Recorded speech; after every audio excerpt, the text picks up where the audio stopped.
در تاجیکستان ما بلکه در هر یک گوشه وطن پهناورمان آدمی را یافتن دشوار است که این نام را نداند و صاحب آن را عزیز نشمارد.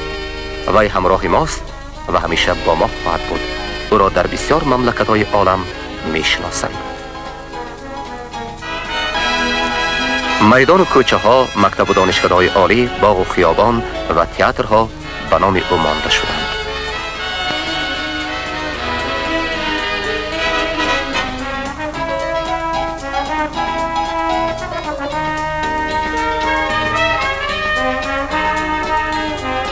نخستین معلم تاجیک و تشبسکار مکتب نو، اولین ژورنالیست مطبوعات سویتی تاجیک، اساسدار ادبیات سویتی تاجیک، یکمین پرزیدنت اکادمی فنهای تاجیکستان.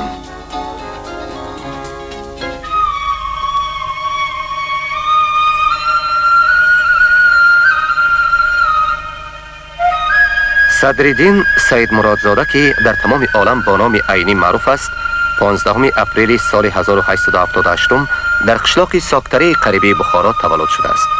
بچگی او در همین جا گذشته است. در همین جا عینی خیلی بر وقت تلخی های بی‌عدالتی را چشیده است و قوه سیرانگیز افکار خلق را درک نموده است.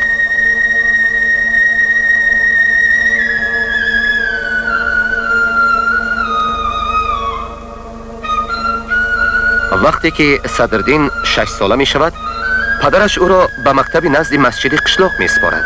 این لحظه زندگی ادیب در حکایه او مکتب کهنه با حسرت یاد شده است. این مکتب به نظر من با آن کتک خورترک مانند بود که درونش را به 9 قسم جدا کرده بودند که گویا در درون مکتب 9 آخرچه به وجود آمده بود. اما حیات و شرایط مکتب به کوشش و غیرت من راه نداد. محبت را به نظم دلاشوب سعدی، حافظ، نوایی، بیدل در دل جوان صدرالدین پدرش اندوخته بود. در 12 سالگی عینی یتیم ماند. اپیدمی وبا او را از پدر و مادر محروم ساخت.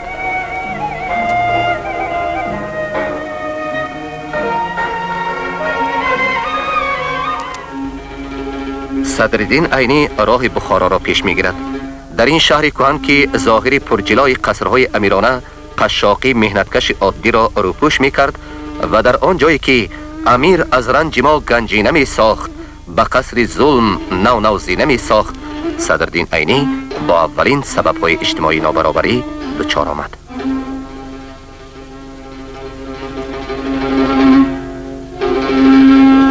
در مدرسه های کوکلتاش و میر عرب که دبدبه ظاهریشان کمبغلی باطنیشان را پنهان داشته نمیتوانست، عینی با میراث کلاسیکی آشنا شد، نظم شرق را آموخت، آثار ابن سینا و احمد دانش را مطالعه کرد.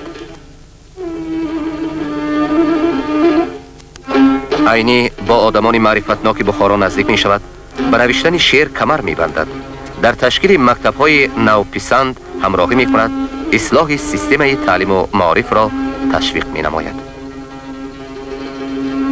در او آتش مبارزه به مقابل ظلم و تعدی زبانه می زند و مبارزه برای نبی با جزای سخت 75 چوب و زندان آبخانه انجام یابد. جسد نیم مرده بلخته عینی را سلدت های انقلابی روز از محبس آبخانه به روشنایی می برارند. ولی شب تار اذیت به صبح سعادت نزدیک رسیده بود.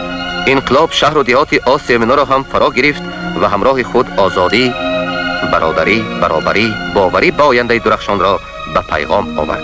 صدرالدین عینی اشتراکچی فعال نبردهای انقلابی شد، غایه های آن را با تمام هستی استقبال کرد و قوه عقل و استعداد خود را به ترنم آن فدا کرد.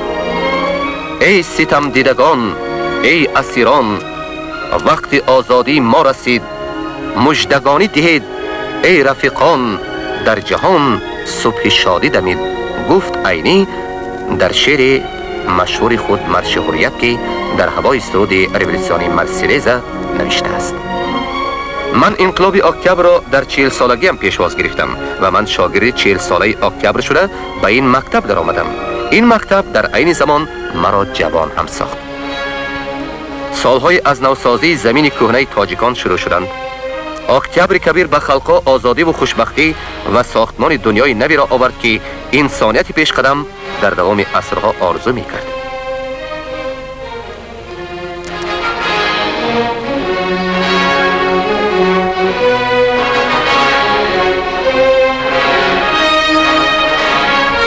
در سالهای اول حیات نو عینی اشتراکچی فعال تشکیل مکتب‌های سویتی، مؤلف و محرر کتاب‌های درسی گردید و خرد و کلان را به سواد آموزی دعوت نمود. وی تمام قوه سیرانگیز قلم خود را به توصیف زندگی سوسیالیستی نگرانید. حمایت غلبه‌های اکتبر، افزایش کامیابی‌ها را در شعر و حکایه و آچرک و مقاله‌های خود تلقین کرد. رولوسیون مدنی را تبریک گفت. عملی گرداندن دعوت‌های لنینی را از وظیفه‌های مقدس قلمداد کرد.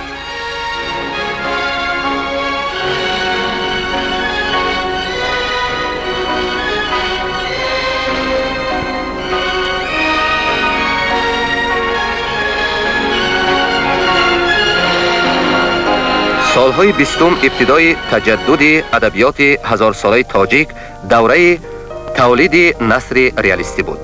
حق اساسزاری آن نصیب عینی گردید.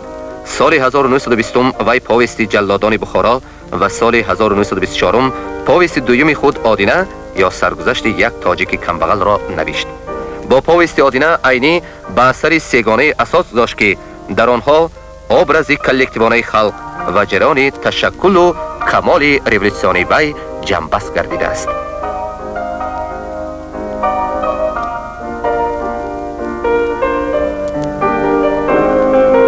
ثانی‌تر کتاب دومی تریلوگیا اولین رمان تاجیک داخونده به وجود آمد. تصویر پانورامی واقعه‌های تاریخی سرنگون ساختن امارت، لحظه‌های جنگ گرجدنی در تاجیکستان، تاریخ تشکل شخص در این رمان برجسته صورت گرفتند. ابرازهای عینی از این رمان قهرمانی حقیقی به صرف داده در خرابه‌های دنیای گذشته جمعیت نو برپا می‌کنند. عینی با یک محبت ابرازهای برادران روسی را آفرید که برای آزاد کردن آسیای میانه جان خود را دریغ نداشتند.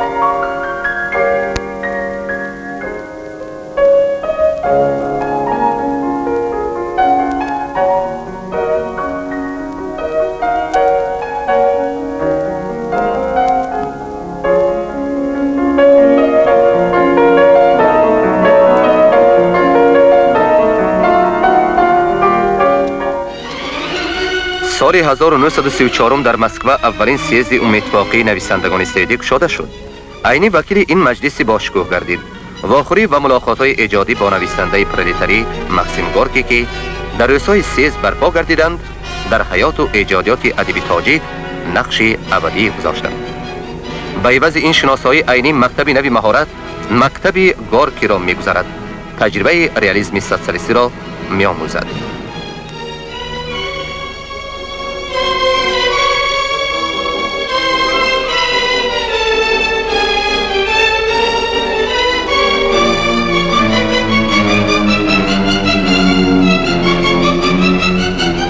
صداقت به حقیقت‌های زندگی عینی را به کشفیات‌های نوی ایجادی می‌آورند. سال 1935 آخرین قسم تریلوگیای آدینه داخونده غلامان، اپوپیای غلامان از چاپ می‌براید. اثری مونومنتالی به خواننده پیشکش می‌شود که در آن در اساس متریال بیشتر از 100 ساله تاریخی و معیشی نقل مبارزه‌ها همبسته آمده است. با رمان غلامان صدرالدین عینی یک سلسله اثرهای درباره گذشته، حاضره و آینده را به آخر می‌رساند. در این باره خود او چنین گفته است: من این رمان را درباره حیات خلقم، درباره حیات نسل‌های گذشته نوشتم، ولی اعتراف می‌نمایم که نقطه نظر من به گذشته کم نگرانده شده بود. فکر من به سوی آینده می‌دوید. این کتاب درباره روزهای گذشته به صفت دعوت به روز آینده نوشته شده است، زیرا تاریخ در همان وقت مضموندار می‌گردد که در دست آدمان اسلحه مبارزه برای آینده می‌شود.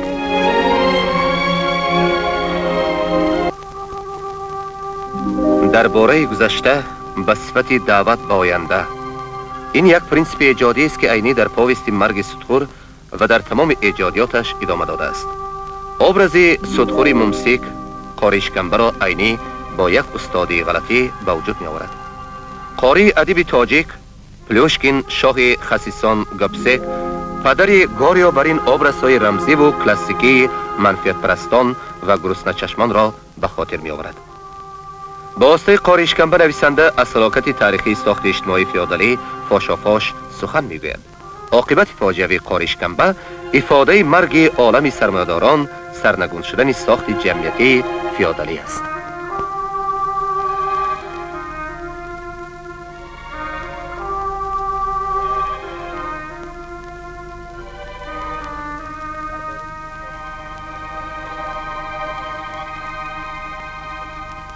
سال 1941 در مسکو اولین دهه ادبیات و صنعت تاجیک برپا می شود. ساکنان مسکو وکیلان صنعت و ادبیات تاجیک را گرم و جوشان استقبال می نمایند. در این جشن فرخنده فعالیت نویسنده و ادبیات شناس، معلم و مربی و خادم جمعیتی صدرالدین عینی با مکافات عالی حکومتی اردن لنین سرفراز کرده می شود.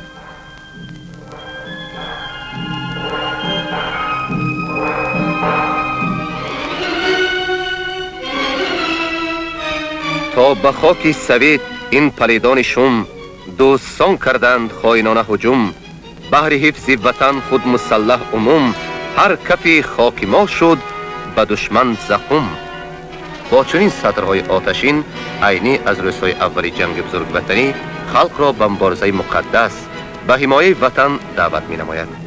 نطقهای آتشین وی در میتینگ ها، مقاله و آچرکای پوبلیسیستی، فیلیتون و شعرها در صحیفه های مطبوعات روح وطن پروری جنگاوران را قوت دادند. نفرت را به فاشیسم دوچان کرده باوری به غلبه را افزودند.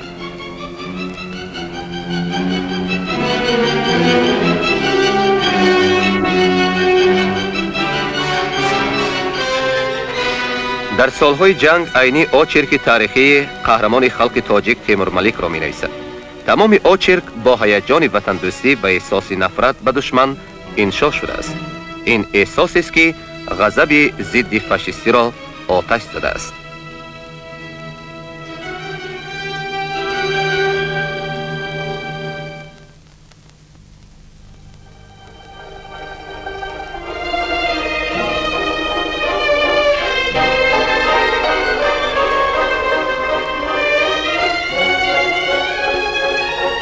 حیات عینی با حیات خلق سخت پیوسته است.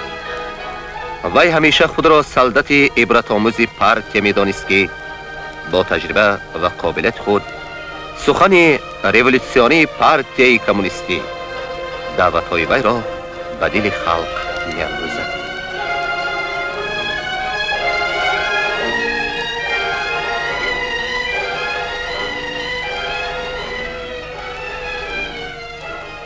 فعالیت ایجادی و جمعیتی و سیاسی عینی ناپیدا کنار و گوناگون ساحه است.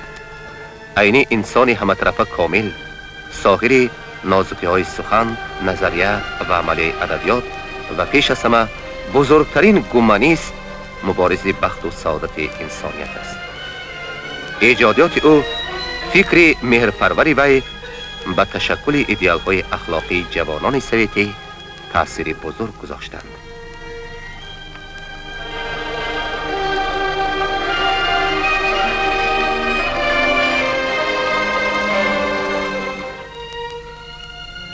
عالی‌ترین قله ایجادیات بدیعی عینی را اثر آخرین و کلانترین وی یادداشت‌ها تشکیل می‌دهند. این اثر است که چون انسیکلوپدیای حیات بخارا و تمام آسیای میانه آخری عصر 19 و ابتدای عصر 20 شناخته شده است. جهان استثمار در این اثر با قوه بلند بدیعی تنقید و حیات نو ریالیستانه ستایش شده است. عینی همسفر اکثر کارهای ایجادی و هم نفس دائمی زندگی است.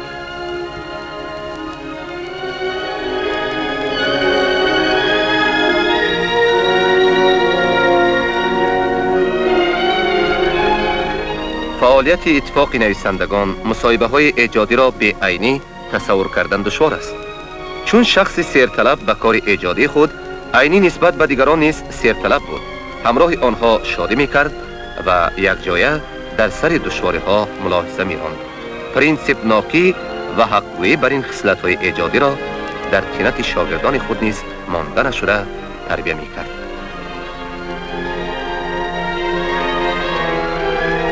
اکادمی فن‌های ریسپوبلیکای تاجیکستان که سال 1951 تشکیل یافت، مرکز افکار علمی گردید. اولین پرزیدنت آن صدرالدین عینی انتخاب شد. عالمی مشهور، دکتر علم‌های فیلولوژی، تاریخ شناس، در سر گهواره علمی ریسپوبلیک ایستاد.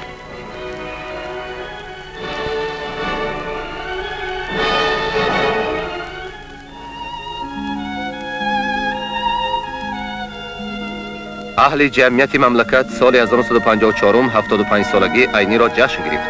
نویسنده در این مجلس اشتراک کرده نتوانست. وی با واسطه رادیو از بهای بلند به کار ایجادی او و پارتیا و خلق اظهار منتداری کرد. و پارتیای پرشرفی زین و حکومت پراقتدار دوستی سویتی و خلق قهرمان و ایجادکار سویتی بر مهربانی‌های ایدرپی تمام نشان داده‌شان تشکر صمیمانه بی‌اندازه و منتداری بی‌پایان خود را عرض نمایم.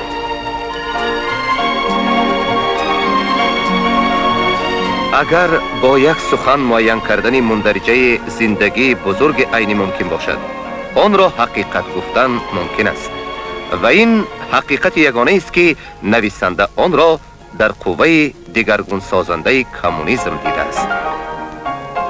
ایجادهای استاد عینی، افکار و اندیشه رولوسیونی وی، غایه‌های وطن پروری و ایدئال‌های عالی سروده‌های او جاویدند. بزرگی عینی ابدی است. وی در آثار خود، در ایجادکاری‌های نویسندگان و شاگردان، در تحقیقات عالمان، در دل میلیون‌ها خوانندگان این بزرگی را جاوید یادگار مانده است. وی نویسنده و عالمی در حقیقت اینترنشنالی است. اثرهای او به همه زبان‌های خلق‌های اتفاق سیاسی و بسیار زبان‌های خارجی ترجمه شدند. شاعر خلقی تاجیکستان اکادمیک میرزا турсунзода чунин میگوید: Таджикский народ и все народы Советского Союза с гордостью произносят имя великого таджикского писателя Садриддина Саидмурадовича Айни. خلق تاجیک و تمام خلق اتفاق سیاسی نام صدرالدین عینی را با افتخار به زبان میگیرند. عینی یکی از کلاسیکان ادبیات سویتی گردید.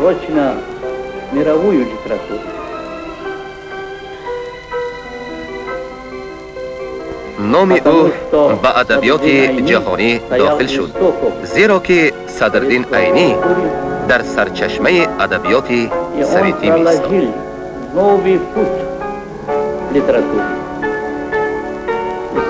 عینی در ادبیات راه نو گشاد و پاویست و رمان‌های اولین تاجیک را به وجود آورد. کتاب‌های درسی نوشت و در ساحه زبانشناسی کار بسیاری کرد.